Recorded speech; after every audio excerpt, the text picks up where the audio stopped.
Good morning. We are going to do the amendment to address concerns today, also known as the repairs request.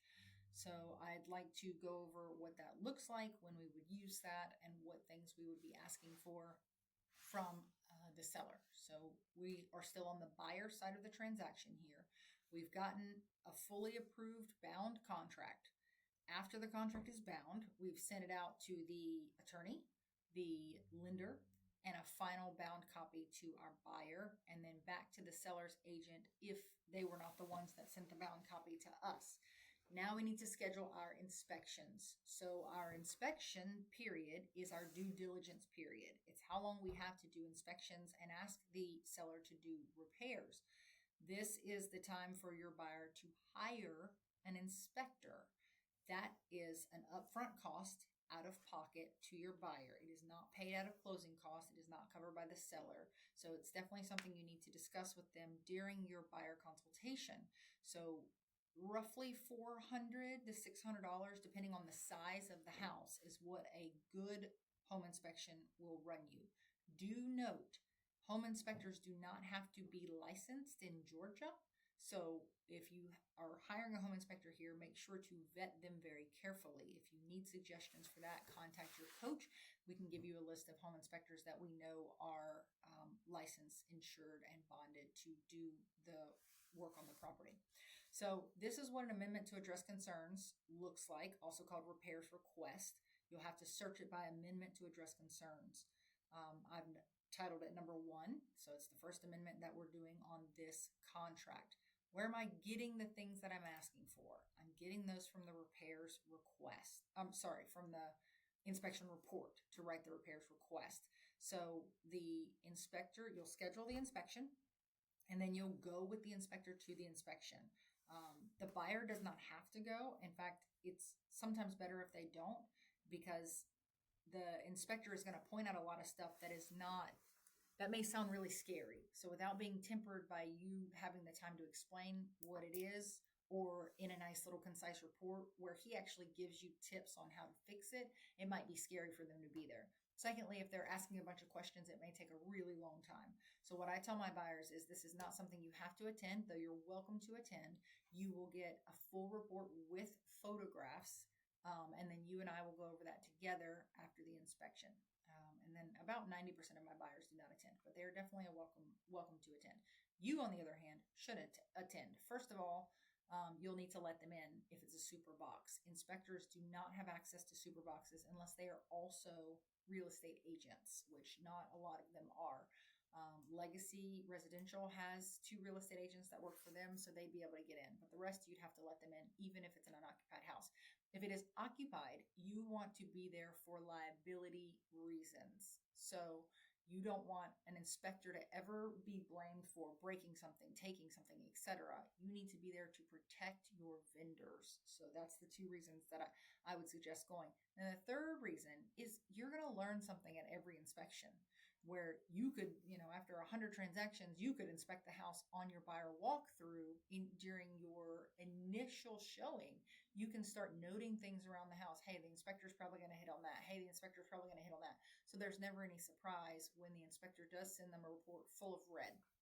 So this is what the home inspector report looks like that my inspector uses, or the inspector that I used for this property. He inspected 59 items. There are 17 summary comments and 61 photos. And then you'll go through the report. So what I tell my buyer is, once this comes in, please review this report in its entirety. When you're ready to discuss it, let me know and I'll give you a call. And then I call them to talk about the report. So it says what's wrong with the property, and then he recommends what he would do to replace it. So I recommend replacing the missing shingles and security nail pops to prevent detached shingles. So I would go through the whole report myself while the buyer's going through the whole report themselves. That way I have a good idea of what we're looking for.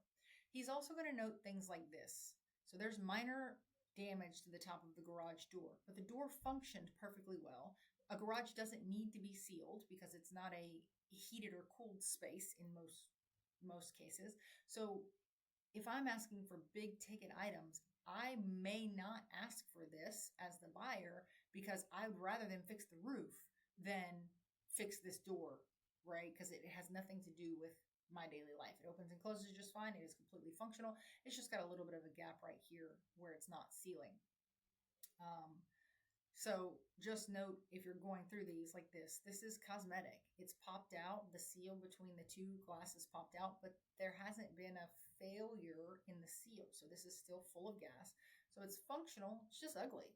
So go through this report and note kind of what you think needs to be addressed, what is just cosmetic that you don't think needs to be addressed. Sometimes buyers will come back and say, well, I'd really like this to be fixed, but they weren't asking for the roof. So on that, at some point you may have to give advice. Well, listen, this could be rot down the road that can be a significant issue. I suggest if you're going to ask for anything, you ask for that. Have a conversation with your buyer about their deal breakers, then the things they'd like to have done, and then the things that they're not going to ask for at all. The deal breakers, if you pre-negotiate with the buyer over the deal breakers, you'll never have a buyer that gets in their feelings when the seller lines through items. So I put all my deal breakers first. So if they don't fix the roof, we are going to walk away from this contract. If they don't fix the whatever, we're leaving. Like we have that right to do as the buyers during due diligence. So what are the deal breakers? I'm walking away. I don't want this house unless they fix it. Put those items first. Then the next set is stuff that I'd like to have done. Yeah, it'd be nice for them to fix the garage door, or it'd be nice for them to, replace this bit of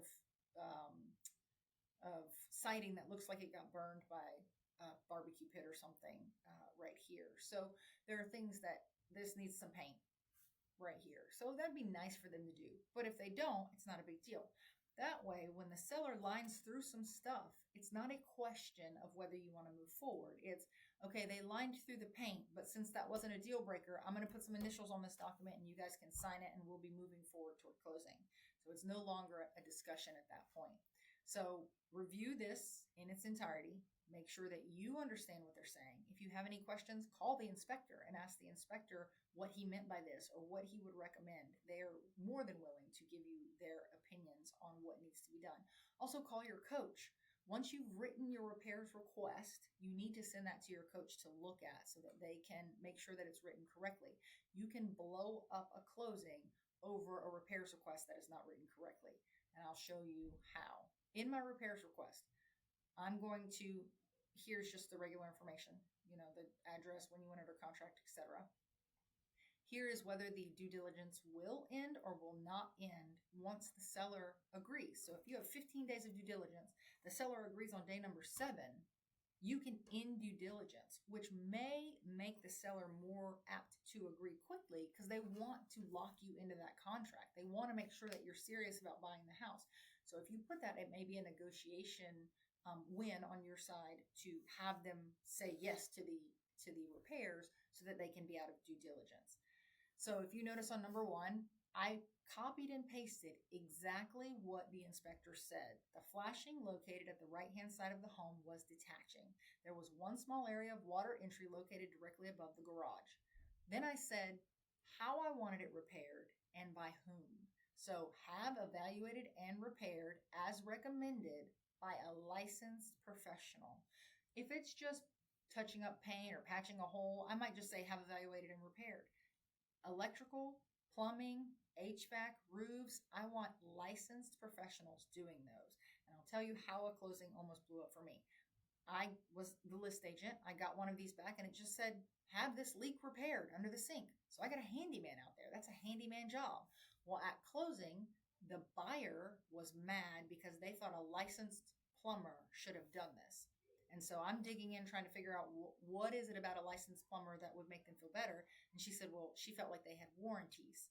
I said, well, if the handyman that I had do this, he's licensed, bonded professional, gave you a warranty, would you be comfortable moving forward? Because she was about to walk out because her agent had not written the repairs request concisely and asked for who they wanted to do the repair. So then she said yes. So I had to write an amendment sitting at the closing table, call my handyman, ask him to sign it, which he agreed to cover the work that he did for 1 year.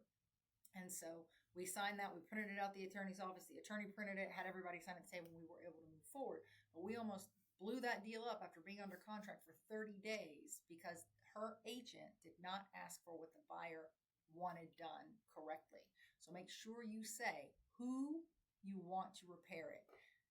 For the HVAC evaporation lines located in the attic were not properly supported every 4 feet. So they were sagging. That's where the water runs out of the house. So that could cause a backup that would back up into the unit and then pour through my ceiling. That's important to make sure that that is adjusted and addressed. So have evaluated and repaired as recommended by a licensed professional. It's an HVAC. I want to make sure that's a licensed professional. Same thing with the roof here. And then same thing, this was all plumbing, major systems related stuff. We didn't ask for any of the other things that would have required a handyman. This is all major systems. Same thing with the hot water. So I copy and paste exactly what the inspector has said, because I'm not an inspector. I'm not going to use my own words. I'm going to use their words because this was a deficiency that they found. Then I'm going to add how I want it fixed and by whom. Do I want it replaced? Do I want it, just evaluated and repaired? And who do I want to do that? And everybody signs at the bottom.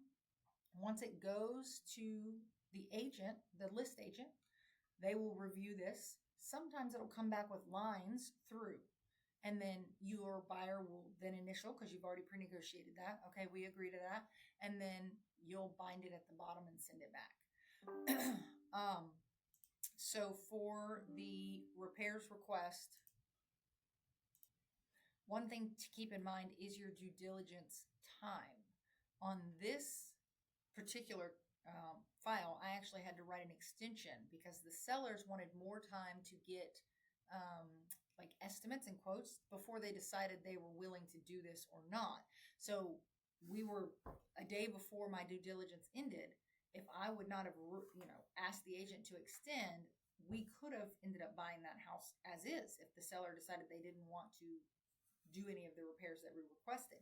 So monitor your due diligence. If you're getting close to due diligence and the seller has not signed this, make sure you're reaching out to that agent to ask what the holdup is.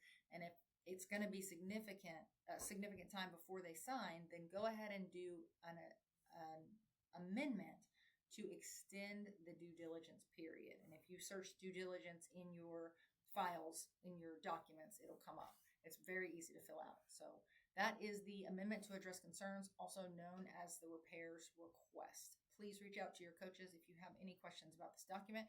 Don't forget to send it to your coach to review before you send it to your buyer to sign.